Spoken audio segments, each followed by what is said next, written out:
Spartanburg Regional Medical Center of the death of a 14-year-old female. I was also advised that this child had been presented by the parents. They drove there in a personal vehicle. They drove the child from their home in Gaffney. The child was unresponsive on arrival, and despite the efforts by the hospital and medical staff, that child was pronounced dead by a physician in the emergency department at 9:32 p.m. I was also advised by the medical staff at that time that the condition of the child indicated that there was evidence of child neglect.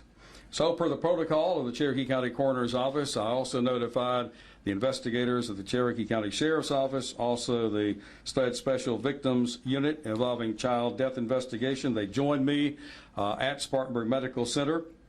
It was very clear and obvious to me once I began my examination of this handicapped child that there had been severe neglect from the caregivers. Her personal hygiene, both long-term and short-term, had been ignored by the caregivers. It was also evident of poor living conditions where she was that had contributed to my findings.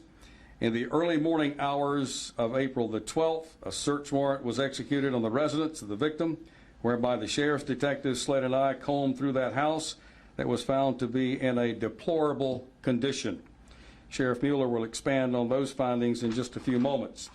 I did order an autopsy on that body of this helpless 14-year-old, and it was performed by my forensic pathologist, Dr. Kelly Rose, on April the 14th.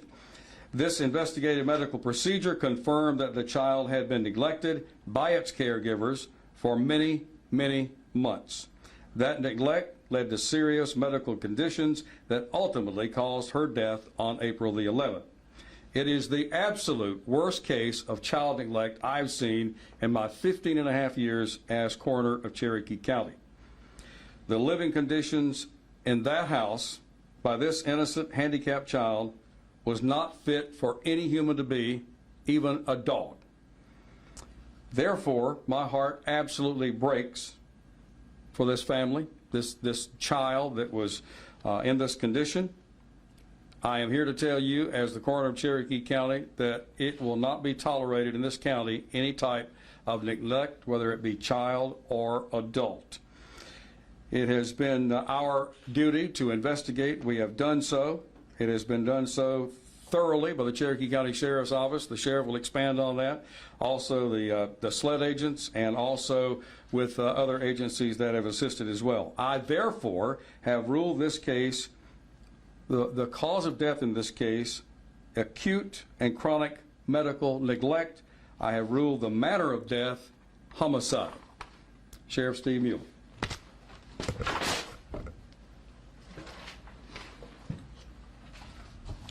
Thank you, Coroner. As Coroner indicated, on April the 11th, we were contacted here at the Cherokee County Sheriff's Office, notified of a child death at Spartanburg Regional.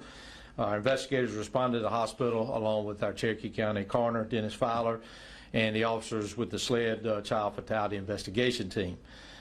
Investigators again discovered a 14-year-old victim, female in this case, that was deceased. The child had numerous disabilities and health issues.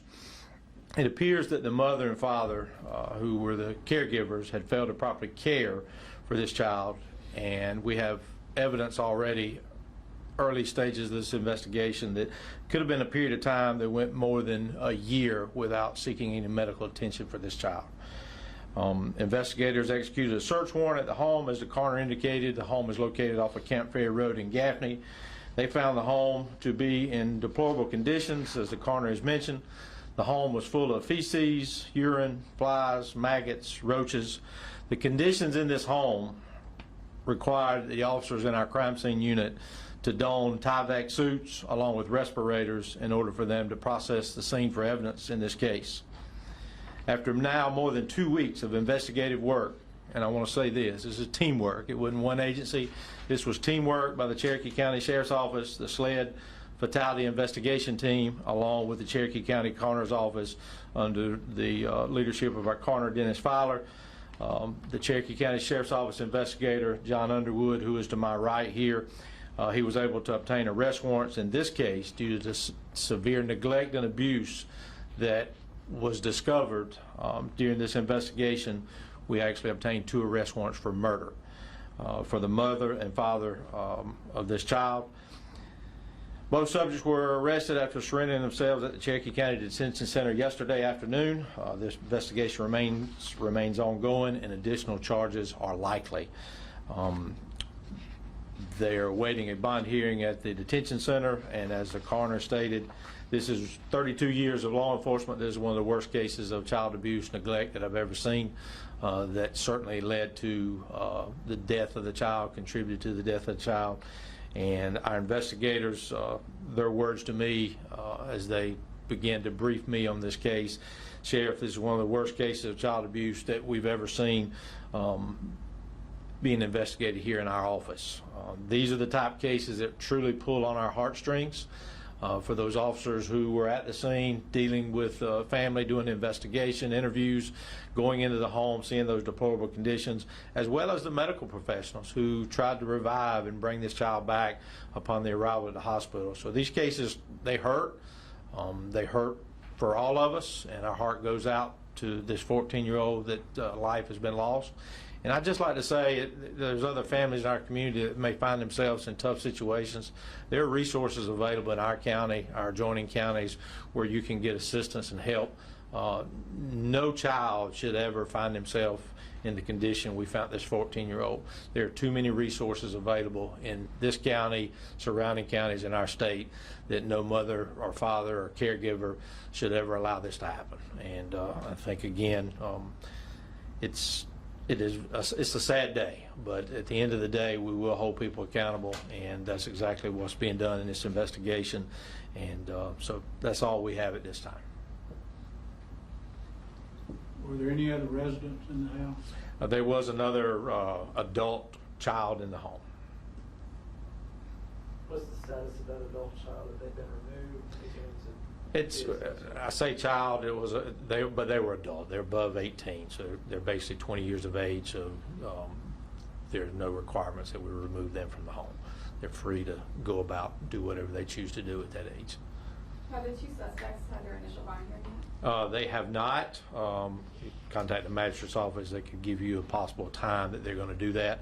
And obviously, the magistrate will simply see them and deny their bond due to it being a murder charge, and they will allow those both subjects would go before a circuit court judge at a later date to have actual bond hearing. What made y'all decide to seek murder charges? It's the worst case of neglect that we've ever seen in this county.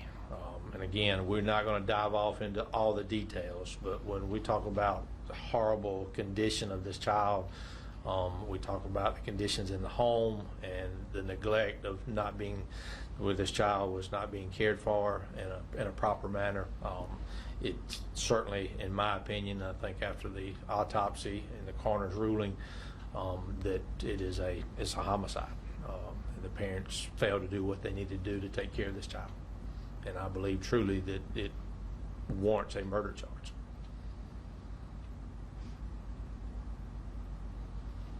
For the disabilities of the victim, something that requires like constant medical care and attention? Yes, her medical condition, she would have needed daily care.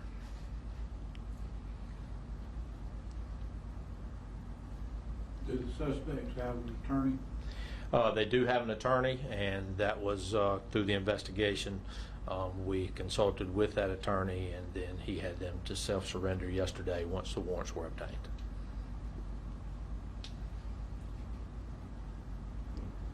What should people do if they know of a situation like this in the area? Great question. Number one, contact law enforcement. If you don't want to do that, you can contact DSS. There's a hotline that you can call, and you can report abuse-type cases in this community and anywhere in the state of South Carolina. Please call those hotlines and give that information to DSS, and allow DSS, law enforcement, to go out and do welfare checks and make sure that these people are okay. For parents that might find themselves in a similar situation, just feel like there's no way out, what help can they get in the community? You kind of touched on it a little bit there, but what help is there available to them where they're not having to risk facing a legal situation? Number one, make sure they're going to a doctor, and the doctor can recommend treatment and care and resources. Even reaching out to DSS and saying, hey, we need assistance. What can you offer us to help us? Again, they can contact our office, and we won't be able to help them, but we can point them in the direction. That's the type of help that we can offer.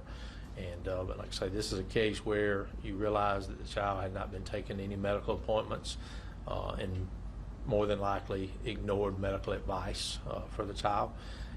But there are resources available statewide that can help families that are in this situation, whether it's issues with financial issues. I mean, we're all familiar with the great work that the Shriners Hospital does over in Greenville. There's a lot of things that could have been made available to this child had the caregivers reached out for some assistance. Do you know if the suspects had any prior history or record with neglect at all? No, ma'am, none at all.